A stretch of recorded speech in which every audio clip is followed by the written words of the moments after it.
शिवाजीनगर पोलिसांनी बाबू आयन खान या तृतीय पंथाला अटक केल्यानंतर कृष्णा आडेलकर यांनी काही गंभीर आरोप केलेले होते आणि किन्नरमा फाउंडेशन त्याचबरोबर त्यांच्या सलमा खान यांच्यावर अध्यक्षांवर आरोप केलेले होते। हे आरोप खोटे असल्याचं या संस्थेचं म्हणणं आहे। माझ्याबरोबर सलमा खान आणि त्यांचे सगळे पदाधिकारी आहेत।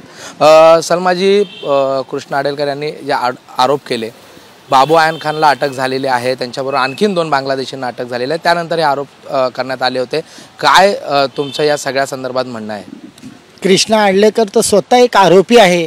आमच्या एका किन्नरला त्यांनी वार केला होता आणि त्याच्यामध्ये तो अटक होता। त्याच्यातून तो सुटून आल्यावर हे सूड काढत आहे आणि जे बांगलादेशांवर कारवाई होते ते पोलिसांचा विषय, तपासाचा विषय तो करू द्या। ते अनलिगल आहे तर ते आहे, ते करतील। आणि हा कृष्णा आमच्याकडे पैसे मागत असतो, आम्हाला धमकावत असतो, पैसे द्या नाहीतर तुम्हाला खोट्या गुन्ह्यात अडकवेन, तुमचं नाव बदनाम करेल, जेणेकरून तुमचं सगळं महाराष्ट्रामध्ये नाव खराब होईल। तर आम्ही आमच्या 10 किन्नरांनी ॲसिड आणि फिनल पियालेले आहेत आणि ते आता राजावाडीमध्ये रुग्णालयात आहेत आणि 2 जण खूप सिरियस आहेत। आणि ज्यांनी पण ही न्यूज चालवली आहे, खोटी न्यूज आमच्या संस्थेच्या आणि आमच्याबद्दल जे बोलून, त्याच्यावर आम्ही डिफॉर्मेशनचं नोटीस पाठवणार आणि कृष्णाला अटक झाली पाहिजे। कारण का कृष्णा हा फेक आयडी लोकांचे बनवतो, तो स्वतः एक फेक आहे। तो लोकांना ठगून पैसे घेतो, लोकांना ब्लॅकमेल करतो आणि त्याचं हे व्यवसायच आहे। पोलिसांकडे जाऊन लोकांची बदनामी करणं किंवा कुणावर जाऊन मीडियामध्ये काही बोलणं, आणि ज्या मीडिया लोक पण त्याचं ऐकतात त्यांनी बरोबर त्याच्याबद्दलची माहिती काढावी, त्याच्यावर किती गुन्हे दाखल आहेत। आणि आता आम्हाला तुमच्या चॅनलच्या माध्यमातून बोलायचं आहे का आमचा आणि त्यांचा काहीच संपर्क नाही, आमचं आणि त्यांचं काहीच घेणं देणं नाही, आमच्या संस्थेचं आमचं आणि त्यांचं काहीच घेणं देणं नाही। हा कृष्णा आडेलकर आमच्यावर सूड काढत आहे। त्याला पहिला जेल झाली होती, आमच्या एका किन्नरला त्यांनी वार केलं होतं, 25 टाके होते आणि त्याच्यावर लैंगिक अत्याचार केला होता आणि म्हणून त्याचा गुन्हा दाखल होता 118D आणि 18D transgender protection rights act 2019चा ॲक्ट लावला होता। तो जामिनीवर सुटल्यावर तो सूड काढत आहे। तो स्वतः एक आतंकवादी आहे, दहशत पसरवतोय महाराष्ट्रात आणि किन्नरांचं छबी मलिन करत आहे। त्याच्यावर कठोर कारवाई झाली पाहिजे। पोलिसांनी त्याच्यावर कठोर कारवाई, चौकशी त्याची केली पाहिजे आणि त्याच्यावर किती गुन्हे आहेत हे आम्हाला सगळ्यांना माहिती पडलं पाहिजे आणि आम्हाला न्याय भेटला पाहिजे। ज्या पद्धतीने बाबू खानला अटक झाली आहे, 2 आणखीन किन्नरांना अटक झालेली आहे, त्यानंतर हे आरोप केले गेलेले, बाबू खानचा काय आपल्या संस्थेशी आपल्याशी काही संबंध? माझ्याशी काही तसं संबंध नाही, मी ओळखत पण नाही आणि हे आरोप खोटे आहेत। कृष्णा आडेलकर खोटं बोलत आहे, तो बदनाम करत आहे, तो सूड भावनेने असं आमची छबी खराब करण्यासाठी बोलत आहे आणि आमच्या संस्थेच्याबद्दलही तो खोटं बोलत आहे। म्हणून त्याच्यावर गुन्हा दाखल अजून झाला पाहिजे आणि पोलिसांनी त्याच्यावर कठोर चौकशी त्याची केली पाहिजे आणि पोलिसांनी त्याच्यावर गुन्हा दाखल केला पाहिजे। आणि आम्ही जर खोटं बोलू किंवा आमची जर चुकी असेल तर त्याच्यासाठी पोलीस व्हेरिफिकेशन करतील, आहे ना। आम्ही काय एवढे लहानचे मोठे झालेले, एवढे शिकलेले आहोत आणि मुंबईमध्ये राहत आहोत। हा कृष्णा आमच्या समाजावर दहशत पसरवतोय, आमच्याकडे पैसे मागतो, पैसे नाही दिले तर मग हे असे खोटे गुन्हे आणि खोट्या बदनामी मीडियामध्ये करून आमची नावं खराब करण्यासाठी त्यांनी ठेका घेतला आहे का? आणि त्याला घाबरून आम्ही त्याच्या दहशतीला बळी पडणार नाही आहोत। प्रियाजी आहेत माझ्याबरोबर।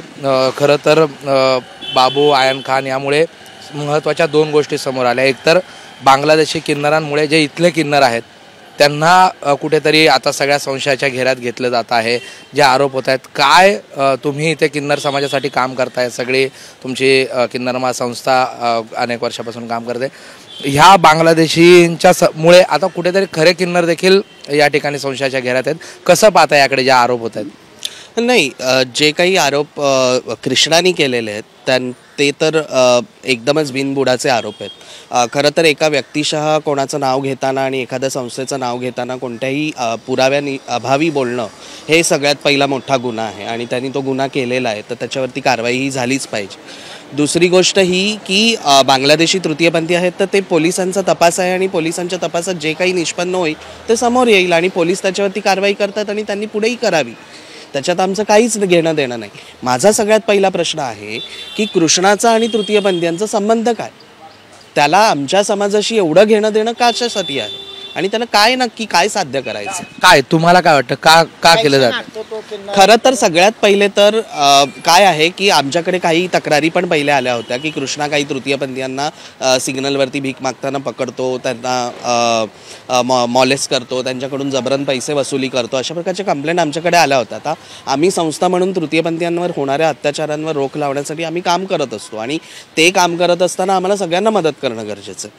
त्यामुळे जेव्हा आम्ही मदत करायला गेलो त्यावेळी त्यांनी आमच्यावर सूड काढायचा प्रयत्न केला आणि आत्ता पण परीच्या जेव्हा केसमध्ये हे झालं फेब्रुवारीमध्ये त्यावेळी आम्ही मदत केली. त्याच्यानंतर आता हा सुटून आमच्यावरती सूड काढतोय, तर ते नक्कीच सुडाच्या भावनेने केलं गेलेलं हे सगळं गोष्ट आहे.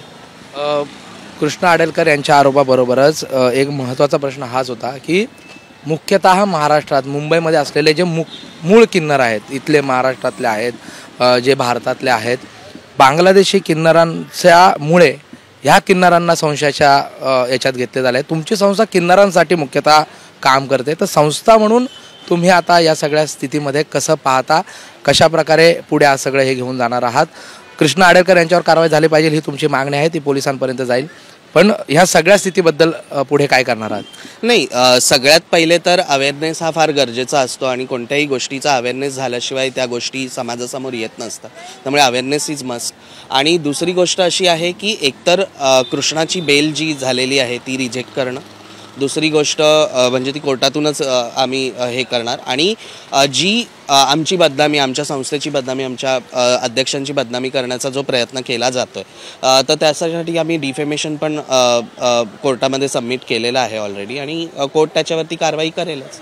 आणि पुढे जाऊन पण आम्ही कधीही कोणत्याही गुन्हेगारीला शह दिलेली नाही आहे, यापुढेही देणार नाहीत. आणि जे काही घडतं आहे त्याच्यावरती पोलीस कारवाई करते, पोलिसांनी करावी आणि आम्ही त्याला सहकार्य करू. आमची संस्था, आम्हाला जर न्याय नाही भेटला तर आम्ही मंत्रालयासमोर जाऊ, आम्ही अनशनला बसू. We want justice, we want justice, we want justice. आमच्या समाजासाठी न्याय भेटलाच पाहिजे, कृष्णाला अटक झालीच पाहिजे आणि त्याची बेल रिजेक्ट केलीच पाहिजे.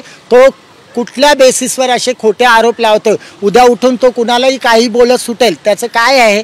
आणि जे पोलीस करतील, पोलिसांवर मला विश्वास आहे, आमचे मुख्यमंत्री ह्याच्यावर न्याय देतील. आम्ही महाराष्ट्राचे किन्नर जे महाराष्ट्रातले आहोत, आमच्या समाजाला कुठेतरी मलिन करत आहे तो आमच्यावर बघायचा दृष्टिकोन आमचा दुर्लक्षित समाज आहे आणि अशा कृष्णासारख्या लोकांमुळे अजून दुर्गत्या वाढतील. आणि मी आपल्या मीडियाच्या माध्यमातून विनंती करू इच्छित आहे का आम्हाला न्याय भेटला पाहिजे आणि खरं काय आहे, सत्य काय आहे ते समोर आलं पाहिजे. पत्रकारांनी सगळं सत्य समोर आणायचं असतं. भारताचा चौथा स्तंभ आहे ना, media is the, now we will talk on democracy, तर आपला चौथा स्तंभ आहे मीडिया.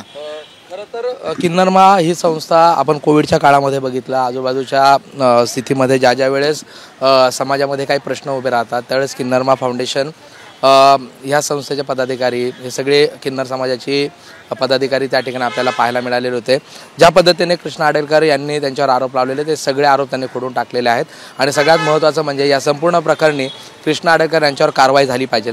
आणि दुसरं म्हणजे जे बांगलादेशी तृतीयपंथी आहेत त्या संदर्भात पोलिसांनी पुढे आता पावलं उचलून त्यांच्यावर कारवाई केली पाहिजे आणि संस्था त्यासाठी नेहमी मदतीसाठी तयार राहील, अशा प्रकारची प्रतिक्रिया जी आहे या फाउंडेशनचे सलमा खान असेल, प्रियाजी असतील, या सगळ्यांनी दिलेली आहे. त्यामुळे आता पोलीस प्रशासन आणि सरकार या संदर्भात काय करते हे पाहणं देखील गरजेचं आहे. कॅमेरा पर्सन विजय देसाईसह प्रशांत बडे,